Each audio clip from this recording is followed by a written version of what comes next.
Hi, in this video, we will learn the kinds of share capital, and we will also have a look at two terms.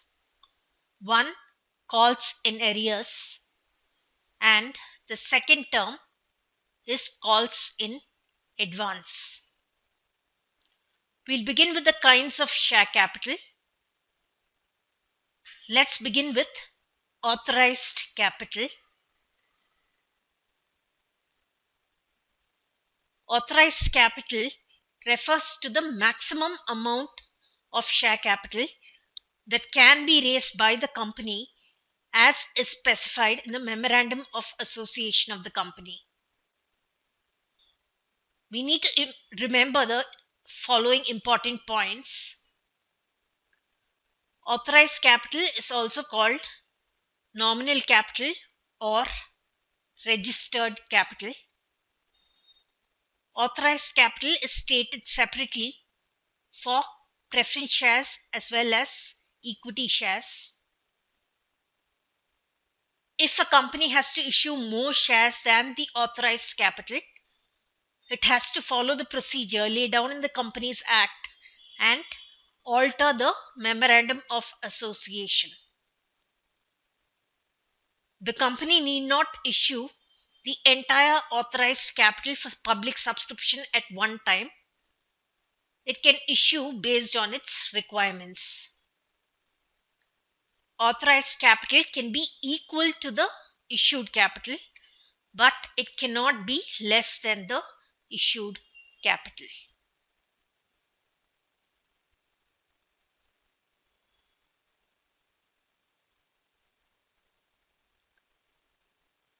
Next, let's learn issued capital.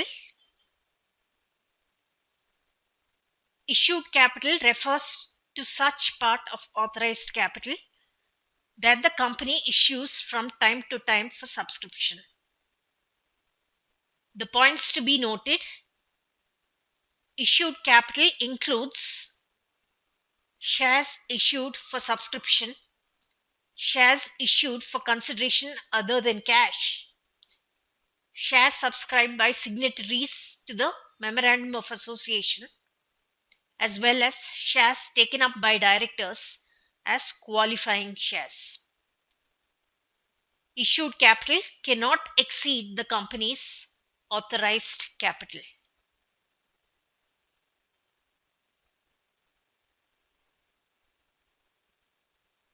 What is unissued capital? Unissued capital is equal to authorized capital minus issued capital.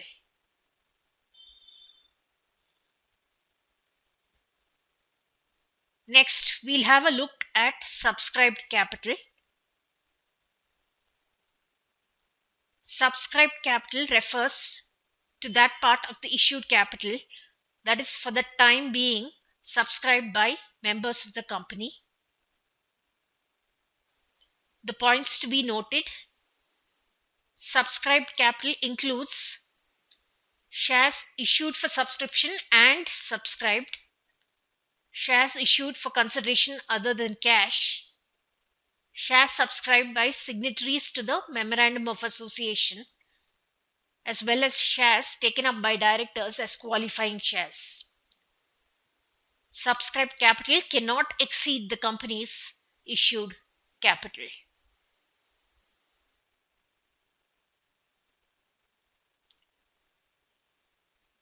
Let's see the formulae for unsubscribed capital. Unsubscribed capital is equal to issued capital minus subscribed capital.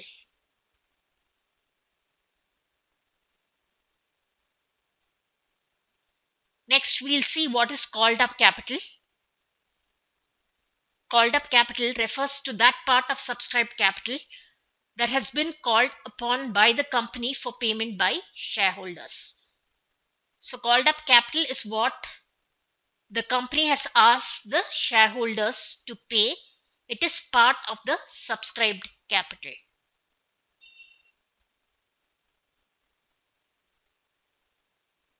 What is uncalled capital? It refers to the portion of the subscribed capital which has not yet been called up by the company. Therefore, uncalled capital will be equal to the subscribed capital minus called up capital.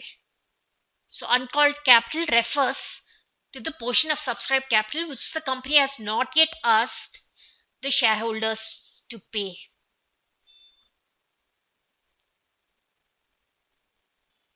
Next, reserve capital. Reserve capital is a portion of the uncalled capital which is reserved by the company to be called up only at the time of winding up of the company, and it is available only for the creditors on the winding up of the company.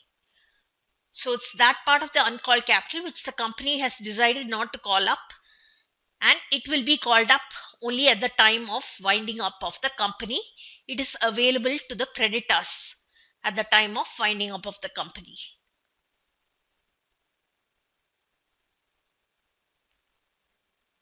Paid up capital next.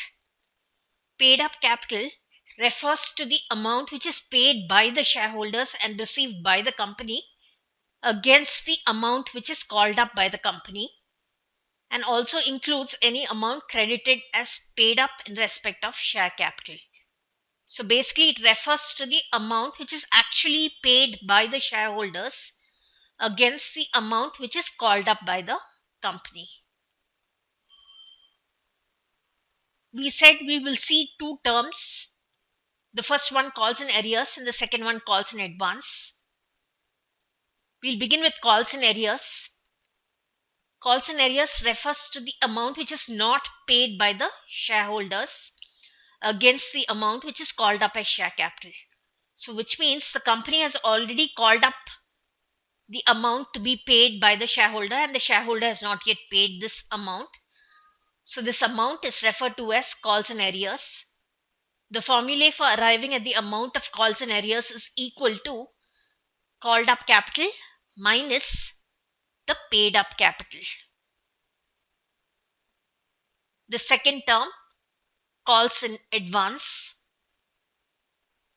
A company may, if its articles of association permit, receive amount against calls yet to be made, and such amount received is referred to as calls in advance.